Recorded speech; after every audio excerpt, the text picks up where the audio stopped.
काम गीता महाभारत के आश्वमेधिक पर्व के अंतर्गत भगवान श्री कृष्ण और धर्मराज युधिष्ठिर संवाद के रूप में काम गीता प्राप्त है।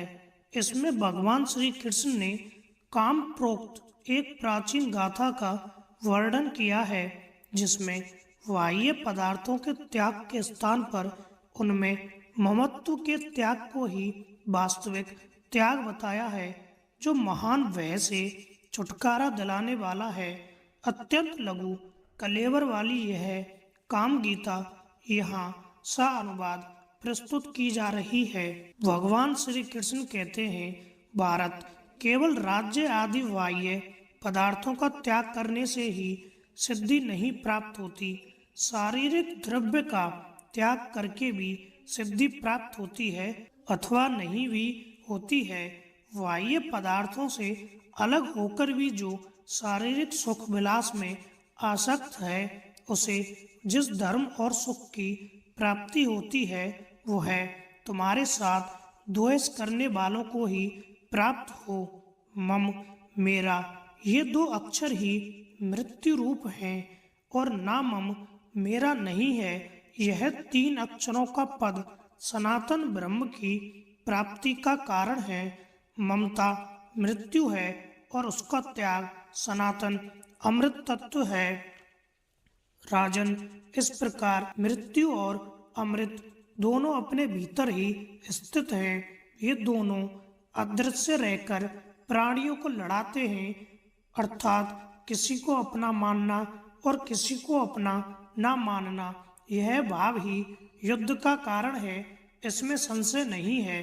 भरत नंदन, यदि इस जगत की सत्ता का विनाश ना होना ही निश्चित हो, तब तो प्राणियों के शरीर का भेदन करके भी मनुष्य अहिंसा का ही फल प्राप्त करेगा।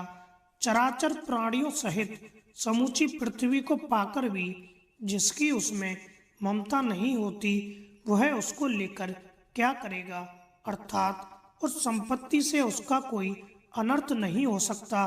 किंतु कुंती नंदन, जो वन में रहकर जंगली फल मूलों से ही जीवन निर्वाह करता है, उसकी भी यदि द्रव्यों में ममता है, तो वह मौत के मुख में ही विद्यमान है। भारत, बाहरी और भीतरी शत्रुओं के स्वभाव को देखिए, समझिए।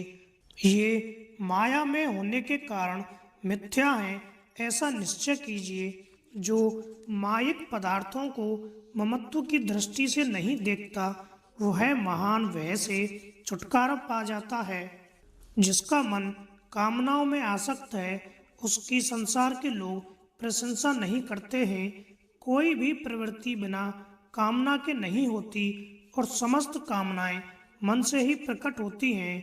विद्वान पुरुष कामनाओं को दुख का कारण मानकर उनका परित्याग कर देते हैं।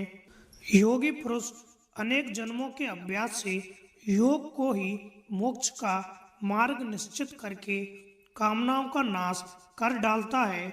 जो इस बात को जानता है, वह है दान, वेदाध्ययन, तप, वेदोक्त कर्म, व्रत, यज्ञ नियम और ध्यान योग आदि का कामना पूर्वक अनुष्ठान नहीं करता, तथा जिस कर्म से वह कुछ कामना रखता है, वह धर्म नहीं है।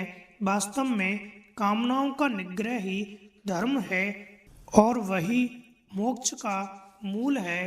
युधिष्ठिर, इस विषय में प्राचीन बातों के जानकार विद्वान एक पुरातन गाथा का वर्णन किया करते हैं, जो काम गीता कहलाती है। उसे मैं आपको सुनाता हूँ, सुनिए। काम का कहना है कि कोई भी प्राणी वास्तविक उपाय, निर्ममता और योगाभ्यास का आश्रय लिए बिना मेरा नाश नहीं कर सकता है। जो मनुष्य अपने में अस्त्र बल की अधिकता का अनुभव करके मुझे नष्ट करने का प्रयत्न करता है, उसके उस अस्त्र बल में मैं अभिमान रूप से पुनः प्रकट हो जाता हूँ। जो नाना प्रकार की दक्षिणा वाले यज्ञों द्वारा मुझे मारने का यत्न करता है, उसके चित्त में मैं उसी प्रकार उत्पन्न होता हूँ, जैसे उत्तम जंगम योनियों में धर्मात्मा, जो वेद और वेदांत के स्वयं अध्याय रूप साधनों के द्वारा मुझे मिटा देने का सदा प्रयास करता है, उसके मन में मैं स्थावर प्राणियों में जीवात्मा की भांति प्रकट होता हूँ। जो सत्य पराक्रमी पुरुष धैर्य के बल से मुझे नष्ट करने की चेष्टा करता है, उसके मानसिक भावों के साथ में इतना घुल मिल जाता हूँ कि वह मुझे पहचान नहीं पाता। जो कठोर व्रत का पालन करने वाला मनुष्य तपस्या के द्वारा मेरे अस्तित्व को मिटा डालने का प्रयास करता है, उसकी तपस्या में ही मैं प्रकट हो जाता हूँ। जो विद्वान पुरुष मोक्ष का सहारा लेकर मेरे विनाश का प्रयत्न करता है, उसकी जो मोक्ष विषयक आसक्ति है उसी से वह बंधा हुआ है। यह विचार कर मुझे उस पर हंसी आती है और मैं खुशी के मारे नाचने लगता हूँ।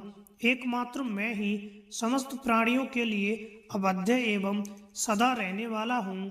अतः महाराज, आप भी नाना प्रकार की दक्षिणा वाले यज्ञों द्वारा अपनी उस कामना को धर्म में लगा दीजिए, वहाँ आपकी वह कामना सफल होगी। विधि पूर्वक दक्षिणा देकर आप अश्वमेध का तथा पर्याप्त दक्षिणा वाले अन्य अन्य समृद्धिशाली यज्ञों का अनुष्ठान कीजिए। अपने मारे गए भाई बंधुओं को बारंबार याद करके आपके मन में व्यथा नहीं होनी चाहिए।